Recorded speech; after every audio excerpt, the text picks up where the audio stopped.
Stranger Things is Netflix's love letter to all things 1980s, a sci-fi thriller set in the mythical town of Hawkins, Indiana.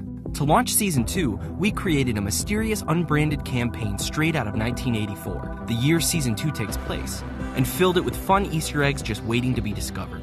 The idea was to create a public relations campaign for the show's seedy, villainous organization, Hawkins Lab, a CIA dark site for human experimentation.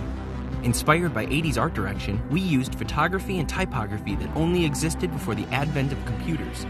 No detail was overlooked.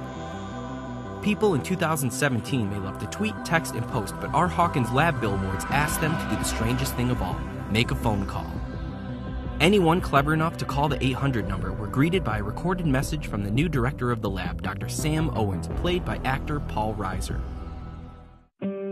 Hello, you've reached Hawkins Power and Light, powering a brighter tomorrow in the community of Hawkins and beyond. Fans who navigated all the different menu options and were daring enough to leave their personal information received a surprise in the mail a few weeks later, an exclusive Hawkins Lab kit filled with company brochures and swag.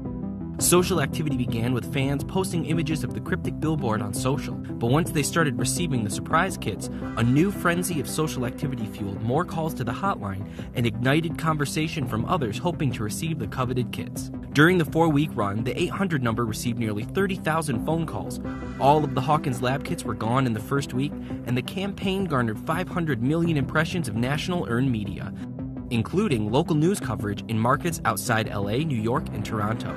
Ultimately, Stranger Things drew 15 million views the first 3 days of launch, significantly more than it drew the first 2 weeks of Season 1. Sometimes you've got to go back to 1980s advertising to make something a runaway hit in 2018.